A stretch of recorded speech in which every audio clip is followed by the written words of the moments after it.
Evo ga, to je nova generacija avtomobila, ki smo ga toliko dolgo časa čakali. Ok, folk, cajt je za predzadnji, se mi zdi, vlog tega Frankfurta, če kaj prav računam. Na vrsti sta Hyundai, par zanimivih avtov, pol pa valjda še Land Rover. Pokazali so Defenderja. Ta smo pa kar nekaj časa čakali. Zelo je zanimiv. Ok, najprej Korejci. Le njihova največja serijska novost je tale avtomobilček. A ga prepoznaš? To je Hyundai i10. Nova generacija malčka, moram reči, da je oblika ful prikupna. Tudi znotraj sem pogledal. Ne bom rekel, da je tak šik, ampak zelo prijeten. Všeč mi je, da je dizajn bolj ekspresiven, bolj predrzen, kot je bil prej. Motorji bojo valjda sam bencinski, mislim, da ali ne 67 pa 85 konjev, neki tazga, trivaljniki, bencinski. Pa veš, kaj mi je še všeč, da Hyundai ni odlašal in je takoj pokazal še i10 z opremo N-Line, to se pravi ta športno. No, ta avto mi je pa, moram priznati, ful všeč. Je to prijetno, agresiven, z luštnimi ledicami, s par rdečimi dodatki, pač zvest tej N-filozofiji. Ok, gremo še kabino pogledati. Kabina pa je, tako ko jo pogledaš, prijetno razgibana. Sem ti rekel, da je lušten tukaj noter. Kraljuje ji tale 8-palčni zaslon vmesnika. Zdaj, da bi ga od prostora razganjali, ni. Placa je pa malo več, predvsem v drugi vrsti, pa spredje tudi, predvsem zato, ker je medosje daljše za 4 cm.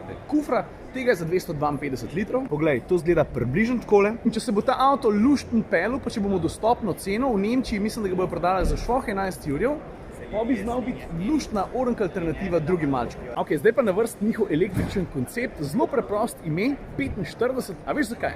Pred 45 leti je Hyundai ven porinil svoj prvi serijski avto, to je bil Pony, in številko 45 najdeš na par koncih, ta prva recimo je tamle spodaj. Moram pa reči, da za oblikovalski navdih so poskrbeli pri Giugiaru. Glede na pretekle Hyundaiove koncepte, nima veze, ali so bili električni ali ne, je tale dosti zanimiv pa drugačen. A veš zakaj? Ker je prežet z minimalizmom. Pa minimalizem, ne, ta ni značilen sam za zunanjost. Poglej to kabino. Je pa tako, da ta avto napoveduje naslednjo generacijo Hyundaievih električnih avtomobilov. No pa ne samo to, ne napoveduje pravzaprav tudi Hyundaievega električnega SUV-ja, ki ne bi čez par let prišel, uvrščal ne bi se v segment C, direktor kadar se mi je postavil. Se ne more vedeti, se ni videl. Samo moraš biti pozoren, veš, ker je veliko ljudi, ki snemajo, pa moraš pa skozi bučke odprte tudi za to. No tako, zdaj na vrst pa ponovno rojstvo ene največjih avtomobilskih ikon sploh. Land Rover Defender se je v zadnjih nekaj desetletjih zapisal med legende in to upravičeno. Vsi smo zelo dolgo časa čakali, kako bo izgledal naslednik. Pravzaprav je Land Rover z naslednikom rajcev že zadnjih nekaj let, danes so ga pa končno pokazali. Tako bom rekel, morda se mrzlo ne bo strinjal z obliko, ampak ta oblika bi znala v naslednjih desetletjih, če ga bojo dolgo časa delali, ratati podobno ikonična. Po mojem, zato ker je zelo specifična, drugačna, predvsem pa v prvem šusu prepoznavna, če ga pogledaš spredi, zadnji, z boka, tudi če ga vidiš na 100 metrov. Evo ga, to je nova generacija avtomobila, ki smo ga toliko dolgo časa čakali. Oblikovno zelo samosvoj, dajmo ga pogledati najprej z vseh kotov, pogremo pa še malo na njegove sposobnosti, tudi tiste plezalske. Evo, da si ga boste lahko dobro ogledali, a jaz tukaj vidim, a tole lojtrca. Pa še od zadnji, veš, všeč mi je, kako je del zadnjih luči integriran v karoserijo. Vidiš to?